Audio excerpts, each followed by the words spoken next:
네, 안녕하세요. 이 시험이 이제 얼마 안 남았고, 삼순환 때 우리가 이론하고 이슈들을 많이 다뤘는데 상대적으로 외교사를 리마인드하는 시간을 따로 가지지 못하고 그냥 1차 대전, 2차 대전, 태평양 전쟁만 이론적으로 해석하고 수업을 마쳐서 지금 한 3, 4년 정도 외교사가 시험에 나오고 있지는 않은데 시험 직전쯤 되면 혹시 뭐 나오면 어떻게 될까 하는 약간 걱정도 있고 좀 불안함도 있고 그래서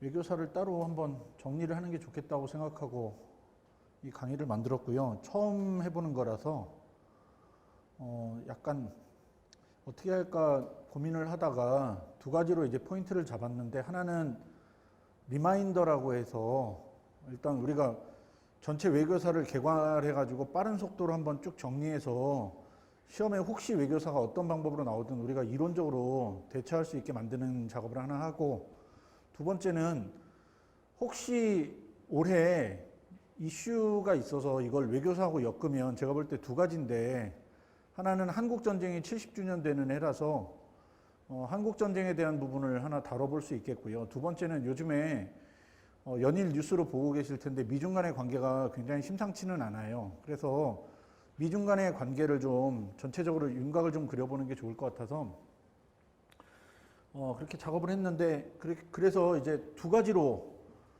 설명을 할 거라 시간을 딱 두 개로 나눠서 1교시는 리마인더를 할 거고, 그러니까 전체 개괄을 좀 빠른 속도로 할 거고, 포인트는 외교사 전체를 다 한꺼번에 200년을 우리가 훑어볼 수 없기 때문에 크게 시스템으로 나눠가지고 그걸 이론적으로 어떻게 접근할 건지 하는 작업을 좀 할 거고,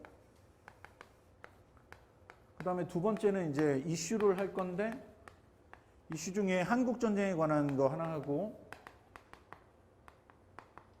그 다음에 두 번째는 미중 관계를 볼 거고요. 미중 관계를 제가 굉장히 포괄적으로 했는데 미중 관계를 다시 두 개로 짜게 가지고 세력전이 차원에서 하나 들여다볼 거고, 그 다음에 두 번째는 문호개방 정책부터 미중 간의 역사가 어떻게 됐는지를 포괄적으로 한번 훑어볼 거예요.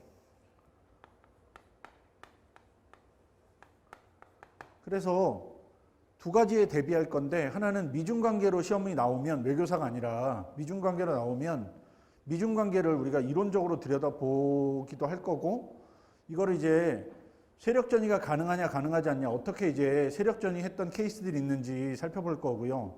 그래서 여기는 조금 더 이론적인 얘기를 좀 하게 될 것 같고, 그 다음에 두 번째는 시험이 어떻게 될지 잘 모르겠지만 미중 관계를 역사적으로 잘라서 질문하면 문호개방부터 지금까지의 미중 관계로 질문할 일은 없고, 그 중에 일부를 가지고 이제 변동을 설명해 달라고 요구할 거거든요. 좋았다 나빴다 좋았다 나빴다를 반복해 가기 때문에 그거를 패턴화해야 되니까 일단 역사적 개괄이 좀 필요해서 그 작업을 두 번째를 가지고 할 생각이에요. 그래서 두 번째 시간은 크게 두 가지 이슈, 한국전쟁이라는 이슈하고 미중 관계를 가지고 설명하고, 첫 번째 시간은 이제 리마인더를 좀 해볼 거고요.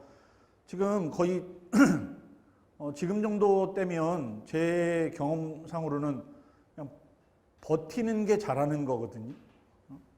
그러니까 하루를 온전하게 내가 할 계획대로만 해도 굉장히 성공적으로 보내는 때라서 아마 지금 체력적으로나 심적으로 좀 힘들 거라 시간을 많이 쓰진 않을 거고, 한 2시간 정도 시간을 써가지고 이 두 가지 작업을 해서 우리가 혼자 하는 것보다는 좀 전체적으로 윤곽도 좀 그려보고 이론적으로 대입하는 훈련을 하나 하고 이슈 정리하고 뭐 이렇게 두 가지를 해서 그냥 궁극적 목적은 심적 안정?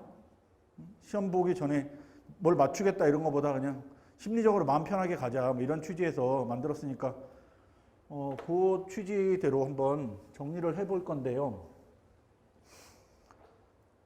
큰 줄기부터 먼저 하나 하면, 우리가 외교사를 1814년부터 시작해서 이제 들여다봐요, 보통. 그래서 비엔나 체제 만들어지면서부터 시작해서 20세기 국제관계사가 대략 이제 언제 끝나냐면 91년에 소련이 붕괴하면서 20세기 국제관계사가 끝나고 9.11 테러를 기점으로 21세기 국제관계사가 열리는데 대략 2001년 요 때까지를 큰 이제 범주로 보면 세 가지를 우리가 요 역사를 세 가지 기준으로 대별해 볼 수 있어요. 세 가지 기준이라는 게 다른 데서 나온 게 아니고 이론에서 나온 건데, 이론적으로 이거를 보면 첫 번째 버전이 이제 파워 버전이고, 두 번째 버전이 인스티튜션 버전이고, 세 번째 버전이 이데올로기하고, 혹은 이데올로기의 다른 표현이 아이덴티티니까 아이덴티티, 이렇게 이제 세 가지로 대별해 볼 수 있는데, 파워 버전으로 역사를 보는 건, 한 200년 역사를 보는 건 되게 단순해요. 다극이었다가 2차 대전을 끝으로 양극이 됐다가 탈냉전이 끝나면서, 그러니까 여기가 2차 대전이고 여기가 냉전 종결되면서 단극이 됐고, 그리고 지금 앞으로 어떻게 갈지 잘 모르겠다는 거예요. 그래서 보통 외교사 말고 국제정치 이론하는 사람들은 여기에 관심이 많아서 양극화가 될 거냐 말 거냐, 양극화가 된다면 주인공이 누구냐, 그 다음에 된다면 어떤 방법으로 되느냐, 아니면 방식이 양극화로 가는 하드 밸런싱은 안 될 것 같은데 소프트 밸런싱으로 일어나느냐, 뭐 이걸 두고 지금 국제정치학자들은 이쪽에 관심들이 많아서 여기에 대한 논쟁들이 많아요. 근데 우리가 이제 여기에 대한 미래 예상을 하는 거 말고 역사를 보면, 역사에서는 딱 이 신현실주의 관점에서 볼 때 어떤 계기로 다극이 붕괴하고 양극으로 갔는지하고 어떤 계기로 양극이 붕괴해서 단극으로 갔는지를 들여다보면 돼요. 그러니까 큰 틀에서 보면 1차, 2차 대전이 다극을 무너뜨려서 양극을 만든 그런 역사적 계기고, 그 다음에 냉전이라는 이 큰 한 45년짜리 전쟁이 결국 양극을 붕괴시키고 단극을 만든 거예요. 그래서 역사적으로는 그런 해석을 하는 게 이제 외교사에서는 중요하겠고, 그 다음에 인스티튜션 가지고 설명하면, 인스티튜션은 큰 틀에서 보면 비엔나 체제부터 이제 제도라는 게 국제정치에서 의미 있게 된 거거든요. 그래서 규정을 하자면 약간 느슨한 형태의 제도에서 이제 본격적인 제도로 전환하게 된 게 국제정치 역사고, 이게 20세기 들어오면 버전이 약간 업그레이드가 돼가지고 두 가지 형태의 제도가 국제관계에 중요해요. 특히 1차 대전 이후에, 그런데 1차 대전 이후에 신외교라고 하면서 새로운 형태의 제도들이 만들어지거든요. 그래서 국제제도가 강화되는 것도 있고, 우리 예를 들면 한 번도 해본 적이 없던 집단안보라는 제도를 만들고 LN이라는 제도를 만들고 하는 식의 제도들이 형성돼요. 그 뒤에는 2차 대전 이후엔 더 많은 제도들이 만들어져요. 우리가 지금 사용하고 있는 거의 모든 제도들이 2차 대전 때 만들어졌어요. 2차 대전 이후에 만들어졌으니까. 그래서 이제 제도화가 엄청 급속하게 진행이 돼요. 개수가 늘어나고 제도의 레귤레리티, 그러니까 제도가 작동하는 규칙들이 굉장히 강화되는 이런 일들이 벌어지는 게 20세기 제도예요. 그러다가 이제 여기서 더 나간 게 다자주의 제도가 되는 게 아니냐. 그래서 다자주의화를 가지고 논쟁하는 게 이제 업그레이드된 버전이라고 보시면 되겠고, 1차 대전을 기점으로 해서 자유주의 제도주의자들은 이제 새로운 제도에 대해서 관심을 가지게 되는데, 그게 국내 제도에서 민주주의예요. 그럼 여기가 국제제도고 여기가 국내제도고, 그러면서 이제 민주주의가 어떤 효과를 가져오는지에 대한 관심들이 늘어났고, 특히 2차 대전 이후에 미국이 주도적으로 이제 민주주의를 확장하는 그런 정책을 쓰면서 더 민주주의에 대한 관심도가 높아졌겠죠. 그 다음에 이 관점에서 제도만 보던 사람들한테 1970년대쯤 되면 제도를 더 튼튼하게 만들어주는 상호존이라는 교류의 증가 효과가 나타나고 하면서 이제 자유주의 쪽은 이런 방법의 설명을 갖고 이제 역사를 들여다보는 거예요. 그래서 이 관점으로 역사를 보는 사람들한테 비엔나 체제는 지금 현재 시점에서 볼 때 제도의 가장 원형적 형태인데, 이 원형적 형태가 과연 제도로서 제대로 기능했냐, 기능하지 않았냐, 뭐 이런 것들을 이제 역사적으로 평가해 보는 거예요.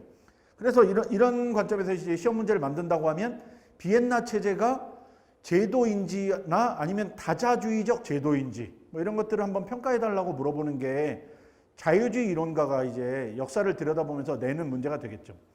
그 다음에 만약에 자유주의 이론가가 제도를 물어보고 싶은데 제도가 조금 했는데 비교하기 딱 좋은 게 LN하고 UN 같은 걸 비교해 보는 거니까 같은 집단 안보인데 왜 하나는 빨리 무너졌고 하나는 천천히 무너졌을까? 아니면 하나는 천천히 그럼에도 불구하고 유지되고 있을까? 뭐 이런 거 이제 비교해 볼 수 있으니까 이런 식으로 질문하면 이제 자유주의 관점에서 역사를 보는 사람이 하는 거예요. 우리가 삼순환 때 삼순환 문제 풀면서 공부하신 분들은 삼순환 때 자유주의 제도 중에 미국식 자유주의가 갖고 있는 자유주의 패권적 질서 뭐 이런 걸로 이제 설명했던 거 있는데 그런 방법으로 이제 설명하는 게 한 가지가 되겠고,